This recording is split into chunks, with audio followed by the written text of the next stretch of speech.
Mesa de análisis de los lunes aquí en Tele 13 Noches. Saludamos a Tomás Duval de la Universidad Autónoma. ¿Cómo estás, Tomás? Muy buenas noches. Muy buenas noches, Álvaro. Gracias por acompañarnos directamente desde Roger Waters. Axel Callis. Muy bien. Tuinfluyes.com, Universidad Central, bienvenido. Encuesta mañana en la noche. Mañana en la noche. Usted la va a tener Más temprano, antes que nadie. Antes que nadie. Antes que nadie la esperamos acá en Tele 13 Así Noches. es. Para hablar también de la recta final de la campaña, de un margen más estrecho, dice la encuesta CADEM, cifras que se van acercando. ¿Cómo lo ves, Tomás?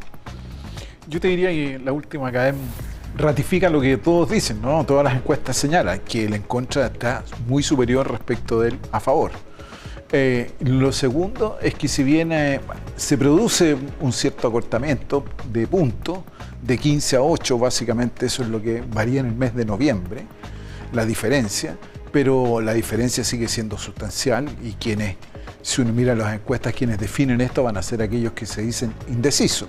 Ahora, lo que uno puede saber es que los indecisos a lo mejor votan ni siquiera a favor o en contra, pueden votar nulo y el resultado es el que va a estar. Por lo tanto, esa es una alternativa también respecto a los indecisos.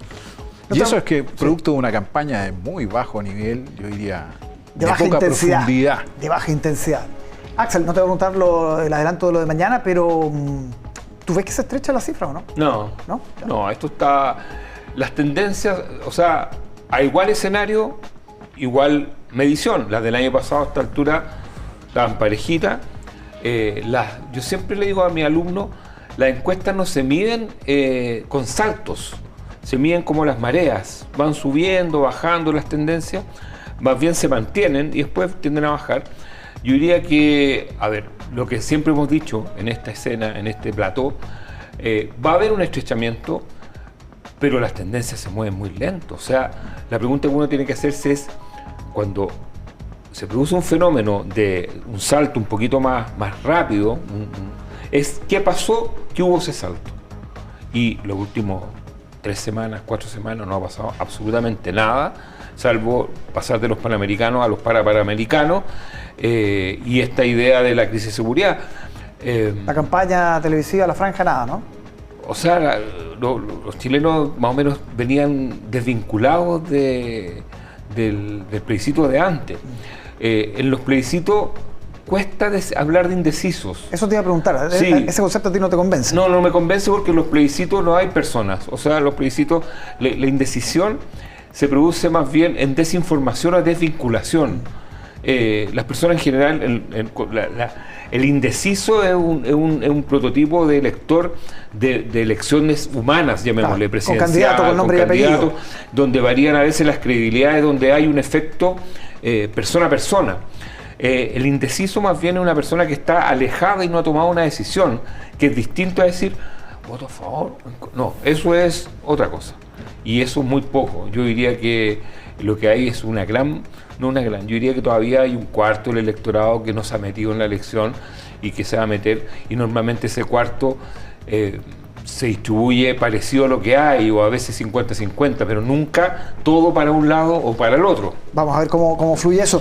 O se pueden ir todos nulos, como fue en la elección de mayo, ¿no? O sea, que se fueron perdona, si una gran el cantidad desinformado en mayo, o el desvinculado, se fue 2,7 millones al nulo blanco. Claro, al nulo blanco. Exactamente. Efecto Milei, decían algunos, Tomás.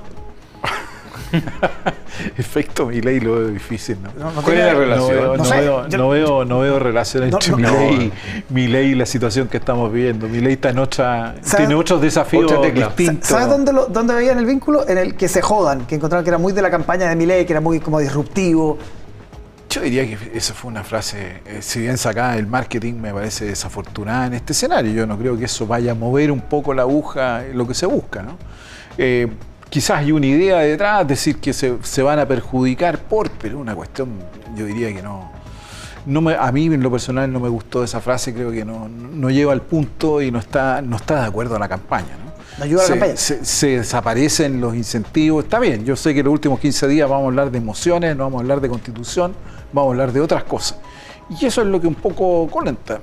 Y yo creo que estos 15 días van a ser todavía mucho más fuertes en esa refriega buscando de alguna manera que esos indecisos no se vayan al nulo ni al blanco.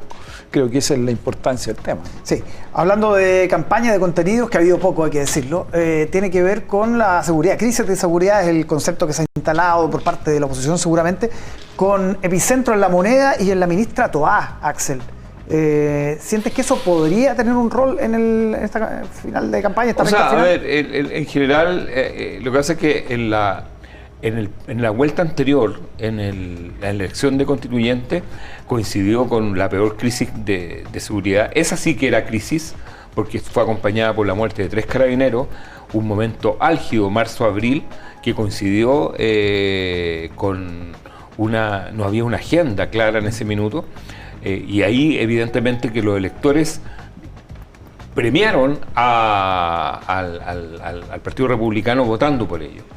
De una u otra forma, la derecha está tratando de reproducir ese escenario hablando de la crisis de seguridad, como si los delincuentes hubieran estado viendo los Panamericanos los últimos 50 días. O sea, nadie habló durante los Panamericanos de crisis de seguridad o durante los Panamericanos. Termina eso y parte la crisis de seguridad. Pero ha estado, por ejemplo, las últimas semanas los secuestros. Sí, ha habido yo diría que esencialmente el hecho de la encuesta. La encuesta la encuesta de victimización, que trae datos que no son muy buenos, pero esos datos son retroactivos de los últimos años. O sea, no es que en este minuto estemos viviendo una crisis que hace 2 semanas estamos viviendo la misma crisis de seguridad de los últimos 3-4 años. Como tú dices, como las mareas. Claro, como las mareas. Ahora, perdona, el que se jodan tomando...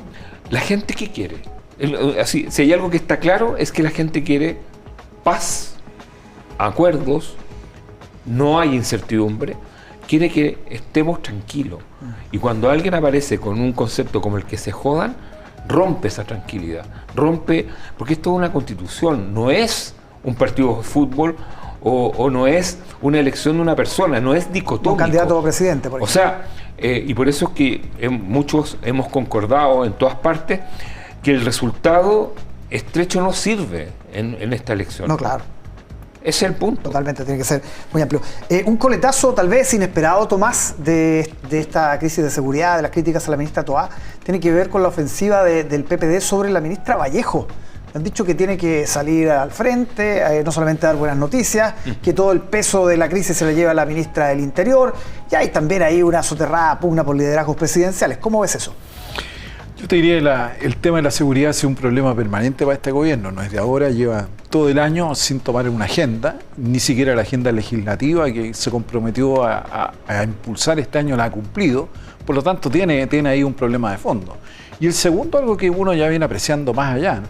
La ministra Vallejo hace tiempo está más desaparecida que aparecida, digamos, en su rol de vocera, que es la vocera la que tiene que estar en los buenos y en los malos temas del gobierno, ¿no?